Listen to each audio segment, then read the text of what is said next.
반갑습니다. 저는 국립해양과학관에서 온 이범석이라고 하고요. 오늘 여러분들한테 고래에 대한 이야기를 많이 해드리려고 해요. 그런데 강의 첫 제목을 보니까 아까 여기 운영해 주시는 분도 여쭤보시던데 씨앗 강국 대한민국 이렇게 돼 있어가지고 이 씨앗이라고 하면 보통 사람들이 그 식물의 씨앗을 많이 생각하는데 여기에서 씨앗이라는 뜻은 우리 많은 생물들의 종자를 이야기합니다. 새끼, 또 뭐 이 종을 보존하는 방법, 그거에 대해서 이야기를 하고, 오늘 이 강연 제목에 대해서 강연 말미에 여러분들께서 답을 찾아가실 수 있을 것 같아요. 오늘 크게 세 가지 테마로 이제 이야기를 드리려고 하는데요. 먼저 해양 연구가 어떤 건지, 여러분들 여기 대부분은 해양 전공을 하시지 않은 분으로 제가 알고 있어요. 그리고 또 학생분들도 계시고, 그래서 해양 연구가 어떤 연구를 하는 건지 이런 것들을 좀 알려드리고, 그 다음에 혹등고래의 생태, 또 이 혹등고래뿐만 아니라 많은 고래들이 지금 바다에 살고 있거든요. 그들을 어떻게 보존하는지, 왜 보존하는지 이런 것들에 대해서 살펴보도록 하겠습니다. 저는 아까 그 팀장님께서 소개를 해주셨지만 이범석이라고 하고요. 제가 국립해양과학관에서 이렇게 대중 강연을 굉장히 많이 해요. 그래서 학생들이 저를 좀 쉽게 생각했으면 해가지고 야단범석, 난리범석 이렇게 활동을 하고 있습니다. 예, 요거는 이 돌고래가 남방 큰 돌고래인데, 얘가 크게는 뭐 일본이나 동남아 지역에 사는 애가 있고 제주도에 사는 애가 있는데, 얘는 제돌이에요. 그래서 그 지금 바다로 돌아갔죠. 제주 바다로. 그 친구고, 여기는 제가 근무하는 곳입니다. 국립해양과학관이라는 곳이고, 저는 여기에 제 사무실이 있고, 그 다음에 여기 2, 3층이 전시관이고, 여기가 이제 교육동이 있어요. 교육할 수 있는 공간이. 그래서 여기서 주로 교육, 여기 전시를 하고, 여기 그 캠프를 할 수 있는 숙박시설이 있습니다. 최대 50명까지 숙박이 가능하니까 뭐 연수 오실 분들 또는 단체 학교 이런 데서 오셔서 주무시고 가실 수도 있어요. 자, 이제 본격적으로 해양 연구에 대해서 좀 살펴볼 텐데요. 제가 좀 특이한 이력이 있다면은 남극 세력과학 기지에서 1년 동안 해양 연구도 근무를 했었어요. 그래서 그때 제가 요거를 나중에 언젠가 좀 사람들한테 해양 연구가 뭔지 좀 알려주고 싶다 해가지고 만들어놓은 영상이 있거든요. 그래서 그걸로 설명을 해보겠습니다. 이게 지금 좀 됐어요. 벌써 한 10년 가까이 됐어요. 그러다 보니까 지금은 훨씬 최첨단의 장비들이 들어와 있습니다. 보시죠.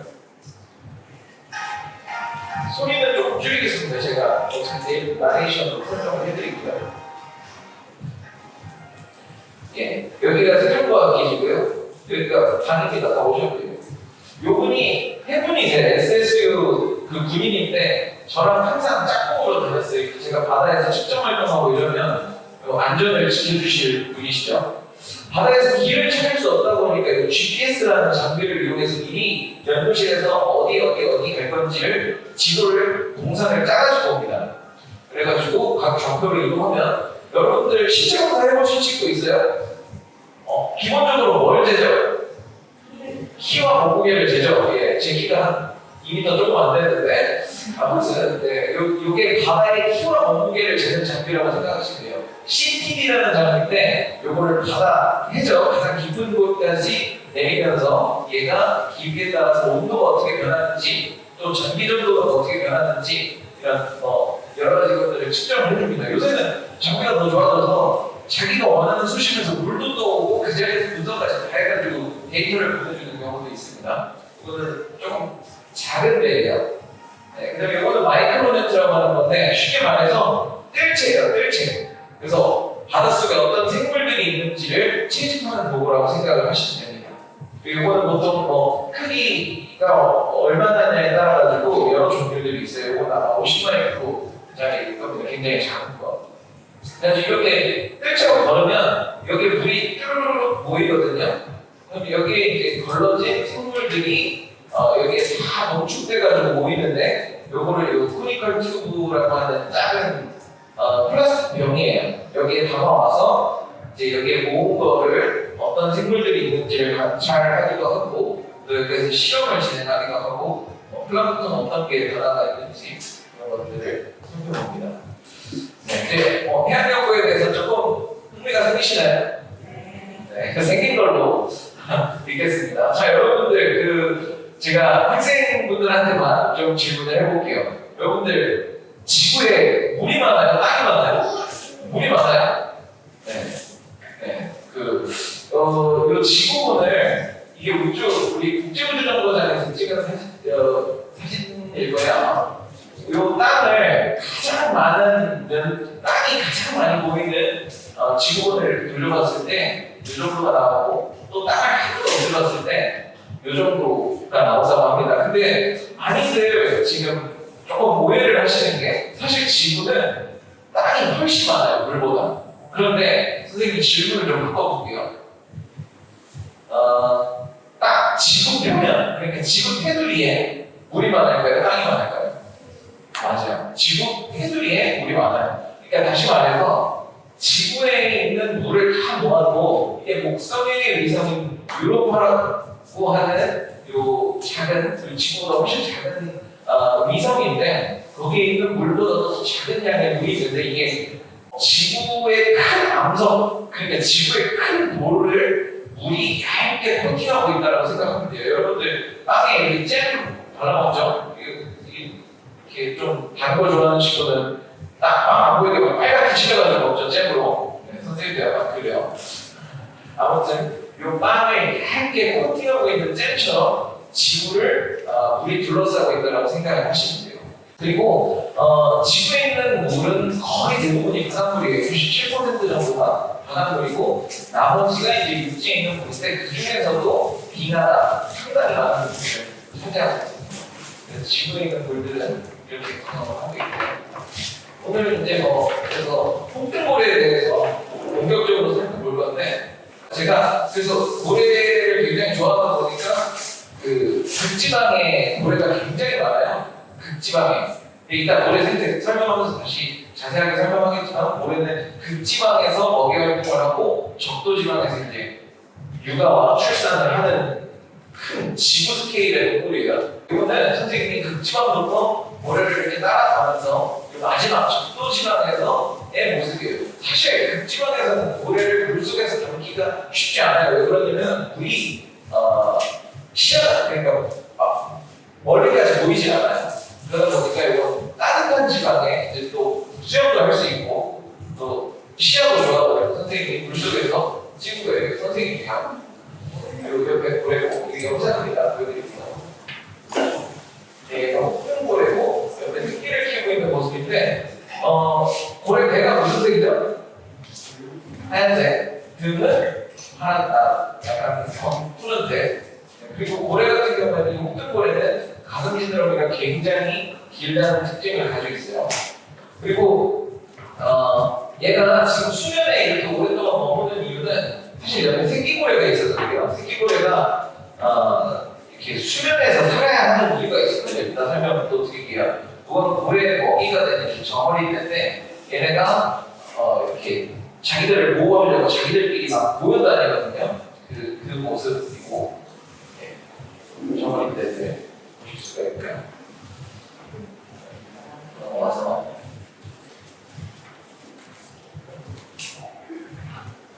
아마 여기까지인 것 같습니다. 네, 좋아요.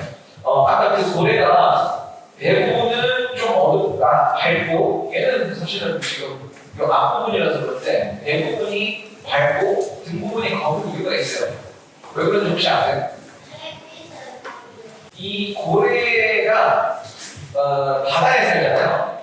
물속에서 하늘을 바라보면은 물속에서 하늘을 봤을 때는 하얘요. 밝아요. 그런데 하늘에서 바다를 봤을 때는 어떻죠? 좀 컴컴해요. 그래서 그 보호색을 띠려고 배부분은 하얗게 또 등부분은 검게 되어 있습니다. 이건 진화의 과정이 그렇고요. 그리고 나중에 질문이도 같이 소개를 해드릴게요. 이제 고래 생태에 대해서 좀 영상을 봤으니까 이제 본격적으로 생태에 대해서 좀 살펴볼 건데 고래가 사람하고 굉장히 비슷해요. 아까 그 앞선 강연해 주셨던 그 선생님께서도 말씀하셨지만 고래가 물고기인가요? 고래는 물고기죠? 아닙니다. 네, 고래는 포유동물이에요. 우리 같은 포유동물이라서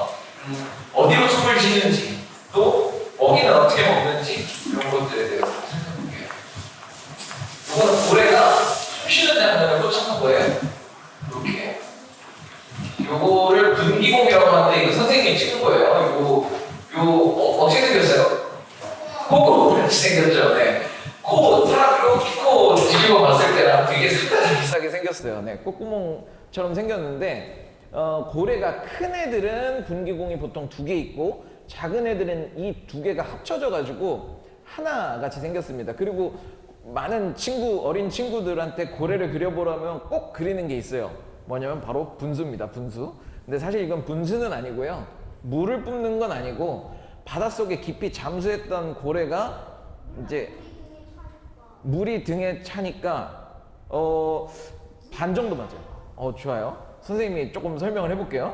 이 분수가 사실은 입김이에요. 고래가 폐활량이 크다 보니까 이 고래가 깊이 잠수할 때 자기는 항상 체온을 유지하고 있기 때문에 따뜻한 숨을 들이마시고 찬 바닷속에 갔다 보니까 이 폐 안에 살짝 물방울이 생겨요. 물방울이. 그래서 이걸 물 밖에 나와가지고 뱉을 때 이렇게 뭐라 그러죠? 그 응결된 수증기가 팍 배출이 됩니다. 아무튼 그래서 물고기 같은 경우에는 물을 흡입해서 그 아가미를 걸르면서 호흡을 하는데 고래는 바로 물 밖에 나와서 숨을 쉰다. 그러다 보니까 아까 그 새끼 고래가 물 위에 있어야 한다라고 했던 이유가 숨을 쉬어야 돼요. 계속 와서. 근데 큰 고래들은 숨을 잘 참아요. 한 20분까지도 참습니다. 그러다 보니까 바다 깊이 잠수를 하는데 갓 태어난 어린 고래들은 폐활량이 적어요. 그래서 숨을 자주 쉬러 수면에 올라와야 되고 그러다 보니까 이 새끼 고래 때문에 어미 고래가 옆에서 항상 지켜주면서 같이 이렇게 있습니다. 실제로 태어나자마자 어린 고래들은 숨을 쉬게 하려고 어미가 이렇게 그 등으로 이렇게 몸을 받쳐가지고 숨을 쉴 수 있게 도와주기도 하고 그렇습니다. 예. 그 다음에 이제 고래가 밥 먹는 방법에 대해서 좀 설명을 해드리려고 하는데요. 본 적 있어요? 고래 밥 먹는 거? 네. 요게 선생님이 어릴 때 수염고래류랑 뭐 이빨고래류 이런 거를 다 떠나서도 고래가 수염으로 밥을 먹는다고 하는데 선생님이 그게 너무 이해가 안 되는 거예요. 어릴 때 생각으로는 수염은 턱에 나는 거, 요 입 주변에 나는 거 이렇게 생각을 했었거든요. 그래서 무슨 메기처럼 이렇게 수염으로 이렇게 밥을 먹는다는 건가 이렇게 생각을 했는데 요 영상을 보면 되게 직관적으로 알 수 있어요, 여러분. 수염이 여기 이렇게 막 나 있어요. 이게 사실 수염이라고 표현했지만 정확하게는 손톱처럼 까끌거리는 형태입니다. 이 머리카락보다 단단한 손톱이라고 생각하면 돼요. 이거 한 올 한 올이 손톱이라고 생각하면 되고 여기 이렇게 배가 굉장히 주름진 형태로 되어 있어요. 이렇게 고무줄처럼. 엄마들 치마 보면 이렇게 주름 치마 같은 거 있잖아요. 주름진 거 이렇게 쫙 펼치면은 굉장히 넓게 늘어나죠. 그것처럼 배가 넓게 늘어나는 형태로 되어 있어서 고래가 물과 함께 이렇게 지금 배가 이렇게 나오게까지 삼킵니다. 그 다음에 혓바닥으로 물을 쭉 내뱉어 가지고 이렇게 먹이 활동을 해요. 근데 고래가 입 벌리는 모습을 보기가 쉽지 않아요. 왜 그러냐면 지금 보시면 아시겠지만 이 고래가 밥을 먹기 위해 하는 행위가 굉장히 많은 에너지를 소모를 합니다.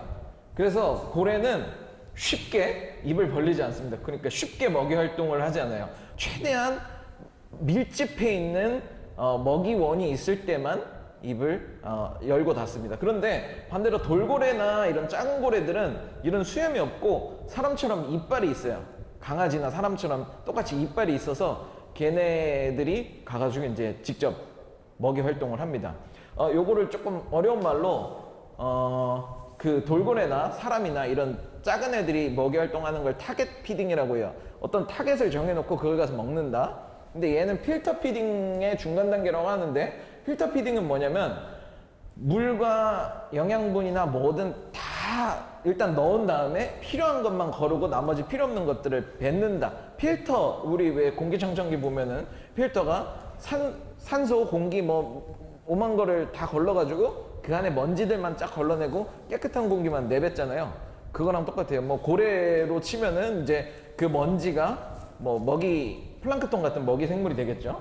요거를 영상으로 다시 한번 볼게요. 자, 여기 막 몰려 있어요. 고래가 이렇게, 예, 배가 엄청 빵그레지죠. 그 다음에 이렇게 물을 계속 뱉습니다. 네, 이렇게. 고래는 실제로 가장 부족한 게 물이에요, 물. 담수, 그러니까 민물을 구하기가 굉장히 쉽지 않아요. 그래서 고래 같은 경우에는 물을 최대한 많이 섭취하려고 애를 쓰는데 그게 잘 안 되다 보니까 굉장히 짠 고농도의 농축된 쉬를 합니다. 그 소변이 굉장히 고농도고 굉장히 짜요. 예, 그런 형태로 배출을 해요.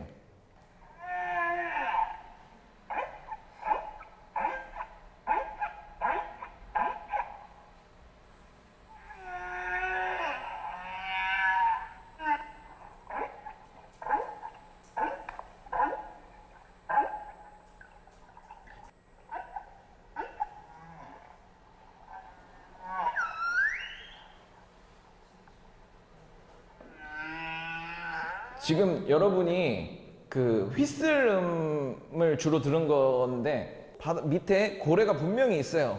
있는데 얘네가 이제 보이지는 않더라고요. 근데 얘네가 두 마리가 있더라고요. 두 마리가 소리가 들려오는 곳이 뭐 한 요쯤에서 하나, 저쯤에서 하나인데 얘네 둘이 번갈아 가면서 소리를 내는 거예요. 그리고 소리가 일정한 주기와 패턴이 있어요. 그냥 딱 듣기에 느끼기에도.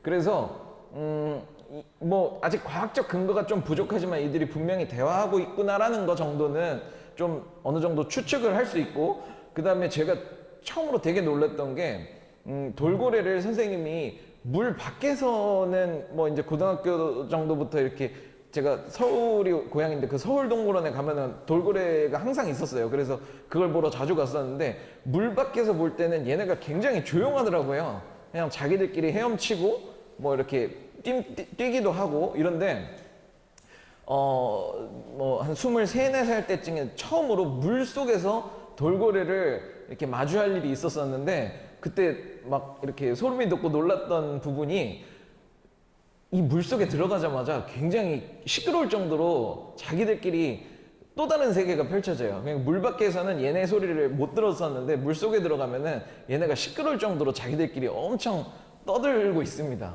네, 그 다음에 이게 오늘 좀 이렇게 가장 어려운 부분일 수 있어요, 여러분들한테. 지금 두 번째 챕터는 위대한 탐험가, 그리고 얘가 탄소 탱크냐, 고래가 탄소 탱크냐, 아까 탄소를, 기후위기를 막아주는 탄소를 저장하는 저장고인가에 대해서 좀 소개를 해드리려고 합니다. 얘는 이제 혹등고래인데, 혹등고래는 이렇게 전 세계에 14개 정도의 개군이 있어요.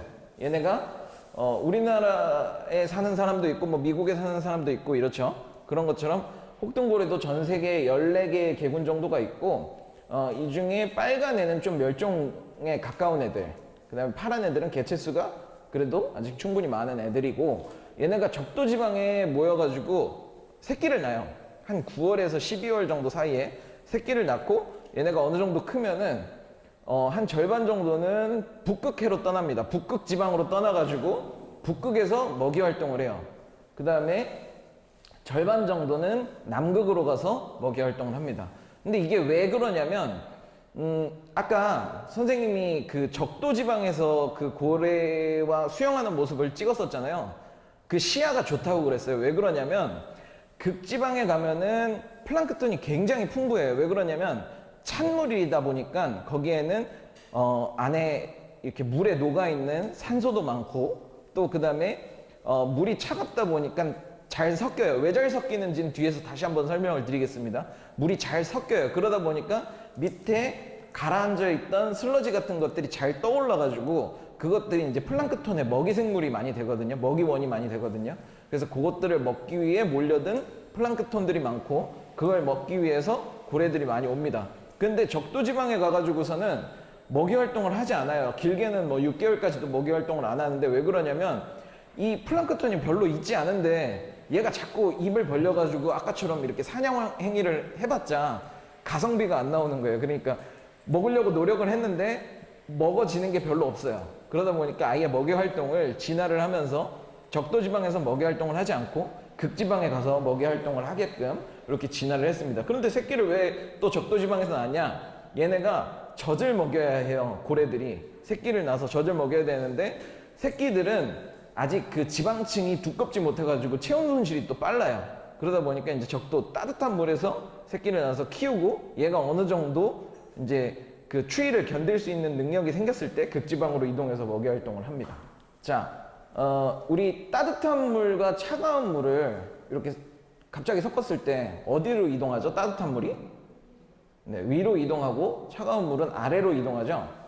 네, 그 극지방에 가면은 이 찬물들이 많아요. 찬물들이 많다 보니까 얘네들이 그래도 비교적 위아래가 많이 섞일 수 있는데 적도지방에는 태양이 이렇게 요쯤에서 태양이 있다라고 치면 태양으로부터 이제 에너지가 복사 에너지가 이렇게 오겠죠. 여기에 갇히겠죠. 그러면은 따뜻한 물들은 계속 따뜻한 물이기 때문에 위에 머물려고 해요. 근데 밑에 바다 밑에 있는 물들은 얘들이 점점 계속 가라앉은 상태, 낮은 상태에 있으려고 하다 보니까 이 물이 막 소용돌이 치면서 섞이지를 않아요. 따뜻한 지방에선. 그러다 보니까 표면에 사는 플랑크톤들이 먹을 게 별로 없습니다. 그러다 보니까 따뜻한 물에서는 작은 생물들이 먹이원이 부족하고 찬 지방에서는 이런 플랑크톤들이 많이 활성화가 될 수 있어요. 그러다 보니까 이제 극지방으로 몰려서 먹이 활동을 하는 거죠. 그 다음에 이제 탄소 얘기를 좀 해볼 건데, 요게 조금 답부터 얘기를 하자면, 고래가 기후변화에 긍정적 요인을 끼친다라는 게 사실일 수도 있고, 아닐 수도 있습니다. 아직까지는 데이터가 부족해요, 여러분. 근데 이게 미디어에서 소개를 할 때는 이게 굉장히 이 창고인 것처럼, 탄소의 창고인 것처럼 소개를 하는데, 사실은 이 과학자들이 보는 시선에서는 아직까지는 요거를 밝히기는 좀 어렵다라는 부분이에요. 근데 선생님이 오늘 이렇게 여러분들한테 요 바다를 연구하는 요 시야를 좀 넓혀주고 싶어서 양쪽의 의견을 다 가져왔거든요. 그래서 여러분들이 요 이야기를, 양쪽 이야기를 다 들어보고 어떤 게 더 타당한지 좀 생각을 해보시면 좋을 것 같습니다. 고래 같은 경우, 이건 고래가 죽은 거예요. 고래가 죽었을 때, 이 안에, 여러분들 그 생물이 죽으면 요 배 안에 복막이 있거든요. 그 안에 내장기관들이 아무래도 수분도 많고 더 빨리 썩어요. 부패를 해요. 그러다 보니까 이제 가스들이 나오는데, 이 고래가 안에 얼마나 많은 장기들이 있겠어요, 내장들이. 거기에 이제 부패를 해가지고 이 가스가 차서 이렇게 고래가 배가 이렇게 빵그랗게 부푼 형태가 됩니다. 왜 먹이 활동할 때 이게 물을 삼켜서 이렇게 빵그랬던 배가 지금은 가스가 차가지고 이렇게 뒤집힌 형태로 있는 건데, 이게 어느 순간 되면은 팡 폭발을 해요. 그러고서 이제 이 고래 사체가 바다로 쭉 가라앉게 됩니다. 자, 그래서 이 탄소의 보고라고 주장을 하는, 그러니까 고래가 기후변화 탄소를 머금는 탱크라고 주장을 하는 분들의 주장을 보면은, 우선 첫 번째로 그 앞에서 보신 그 이미지처럼 그 고래가 사체가 죽으면은 얘가 바닥면까지 침강을 하는데, 이 고래가 덩치가 어때요? 굉장히 크죠? 예, 한 25톤 정도 됩니다. 근데 이 25톤 정도 되는 고래가 가라앉으면서 얘가 다 썩어가지고 나중에 이제 뭐 다른 에너지 유기원으로 옮겨질 때까지 엄청나게 오랜 시간 동안을 바다에서 탄소 형태로 저장이 된다. 그렇기 때문에 이게 고래가 기후변화에 긍정적 영향을 준다. 그 다음으로 고래 같은 경우에는 보통 한 10,000m까지도 깊이 잠수를 하는데, 이 깊이 잠수를 할 때 요 바닥면에 있었던 먹이를 먹고 와가지고 이제 부유를 해서 이제 그 배설을 하는데, 이 고래의 똥이 식물성 플랑크톤들이 생장할 수 있도록 여러 가지 도움을 주는 먹이도 되고 이렇게 서식처도 되고 그렇다.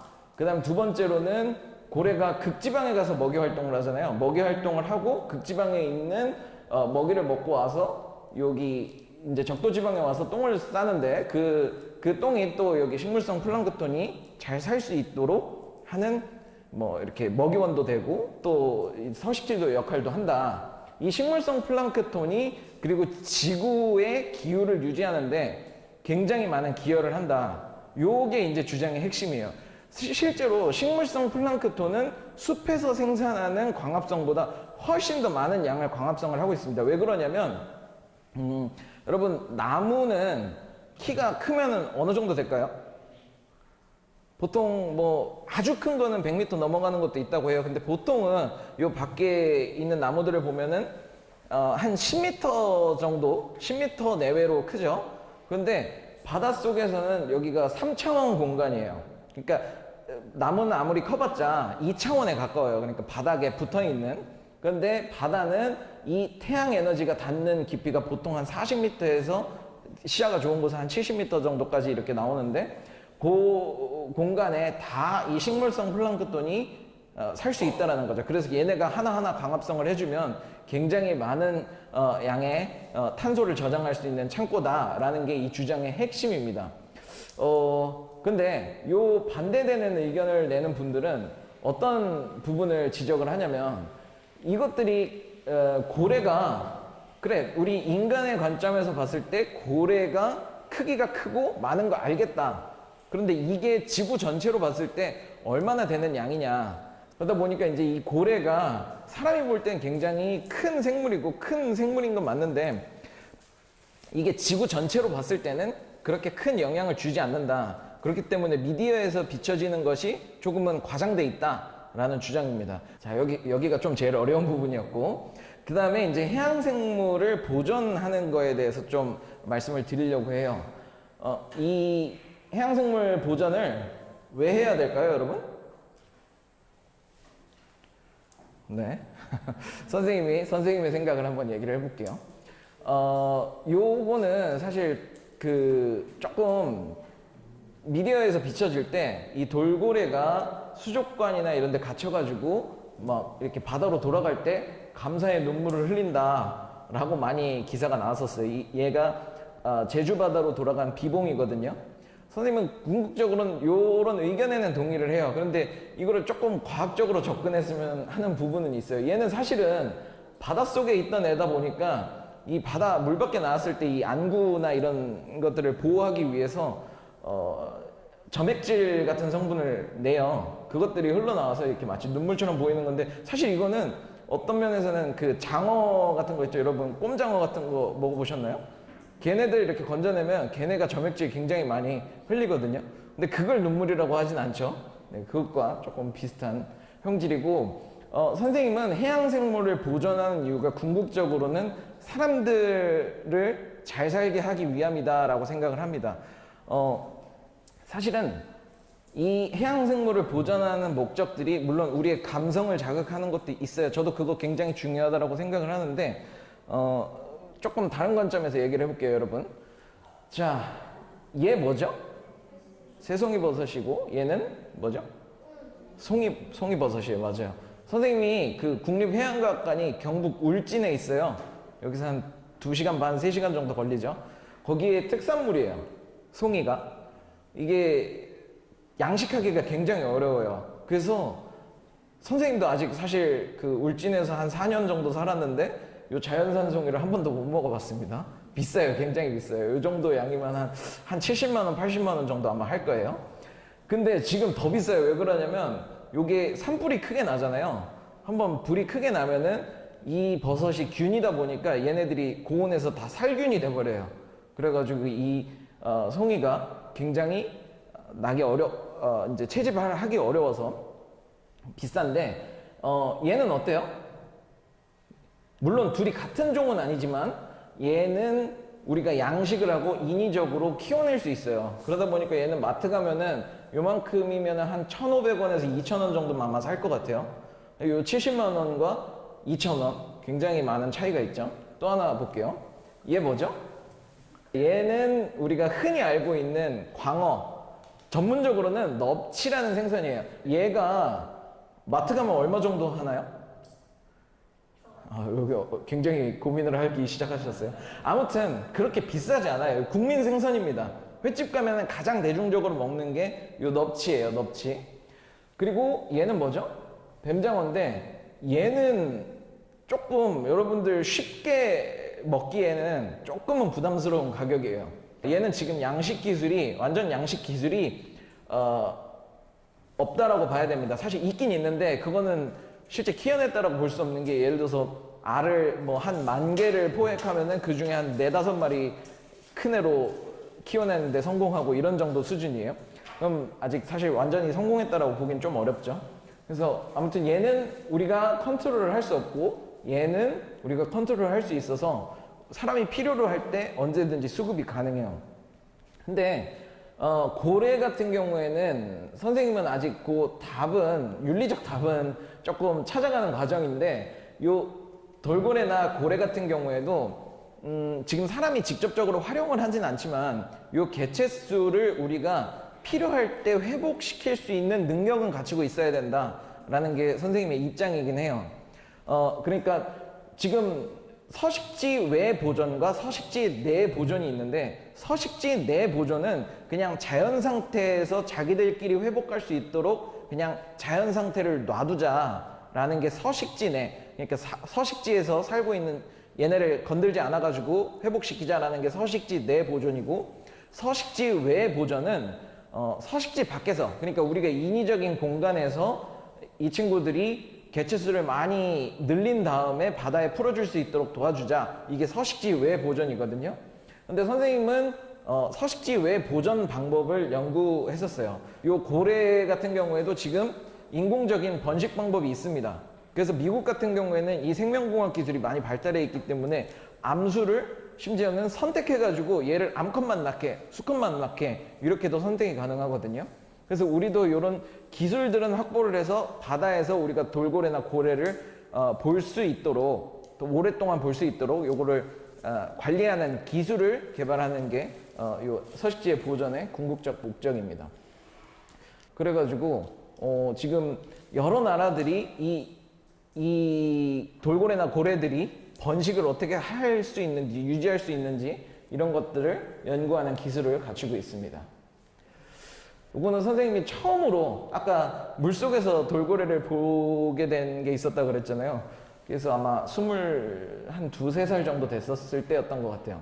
고래를 처음으로 이제 가까이서 봤었습니다. 선생님이 사실 고등학교 한 2학년 때 이렇게 돌고래를 처음으로 가까이서 봤어요. 서울동물원 가가지고 맨 앞줄에서 이렇게 봤는데 너무 역동적인 거예요. 얘네가 헤엄치는 모습이. 그래가지고 이제 이 고래에 대해서 좀 공부를 해봐야겠다 요 생각을 갖게 됐었습니다. 요거는 요 세종과학기지 뒤에 면인데 세종과학기지가 한 요쯤에 있고, 뭐 나중에 혹시 남극에 대해서 또 제가 설명할 기회가 있다면 좋겠지만, 아무튼 요 남극은 북극과 달리 땅 위에 눈이 잔뜩 쌓여 있는 거예요. 그 눈을 다 걷어내면 땅이 나오거든요. 그래서 대륙이에요. 그래서 거기를 눈이 쌓여 있으니까 선생님이 쉽게 말해서 등산을 한 거예요. 등산을. 그래서 산을 타고 휴일날 날씨가 좋아서 올라가서 찍은 모습인데, 세종기지는 이 밑에 있습니다. 그 뒷산을 올라간 건데, 이 올라가니까 되게 선생님이 이 사진을 그냥 별 생각 없이 찍었는데, 이 사진을 나중에 집에 와서 자세히 보다 보니까 신기한 모습이 보이더라고요. 요 뒤에 보면은 이거 뭐 같으세요? 네, 산봉우리예요. 산봉우리. 그래서 얘가 땅 위에 눈이 쌓인 거구나라는 거를 직관적으로 알 수 있고, 여기 빙벽이 보이죠? 이게 열대바다예요. 열대바다. 그런데 이게 지금 아까 국립해양과학관에 그 바닷속 전망대 있다라고 했잖아요. 거기 7m 깊이에 보시면 지금 이런 모습들이 펼쳐집니다, 여러분. 그래서 한 9월, 10월 정도 오시면은 열대고기가 막 창밖에 보여요. 과거에는 그러지 않았었거든요. 그래서 그런 모습들을 또 보실 수가 있어요. 그다음에 펭귄이 철새예요, 철새. 그러다 보니까 얘네가 남극에 겨울이 오면 어디론가 사라져요. 과거에는 어디로 사라지는지 몰랐지만 지금은 GPS랑 이런 걸 다 달아가지고 추적 연구를 하고 있습니다. 그래서 얘네가 사라졌다가 봄이 되면은 우리 강남 갔던 제비가 돌아오듯이 얘네는 어디론가 사라졌던 펭귄들이 줄지어서 옵니다. 근데 남극에 포유동물이 없어요. 거의 해양 포유류 말고는 포유동물이 없다 보니까 얘네가 천적이 없어서 호기심이 엄청 많아요. 그래서 선생님이 여기 앉아가지고 가만히 있으면 얘네가 자기네들이 궁금해가지고 막 옵니다. 그래가지고 막 부리로 쪼기도 하고 이렇게 해요. 그러다가 선생님한테 잡혀요. 잡히면 어떻게 되냐면 요 다리에 이제 혈관이 지나가는데 여기에서 피를 조금 뽑아요. 그러면은 얘가 한 일주일 정도 뭘 먹고 얼마나 깊이 잠수했고 이랬는지 이런 데이터들이 나오거든요. 그래서 그런 것들을 연구를 하게 하고, 여기 지금 이건 뗀 상태인데 여기에다가 쬐끄만한 GPS를 달아요. 그러면 얘가 나중에 구글 지도 켜보면은 얘가 어느 경로로 어떻게 왔다 갔는지를 계속 실시간으로 동선을 파악을 하게 됩니다. 요거는 그 스페인의 한 수족관인데, 얘네가 또 그 생명공학 기술이 굉장히 많이 고도화돼 있어요. 그래서 요 미국에서 가신 분들이 또 많이 전파도 했고, 그래서 이 돌고래나 범고래 같은 애들을 수조에서 인공번식을 해서 바다로 풀어주고 이런 일들을 하고 있습니다. 네. 얘도 아까 보셨던 그 서울동물원에 마지막 남아있던 돌고래입니다. 네, 강연은 오늘 여기까지고요.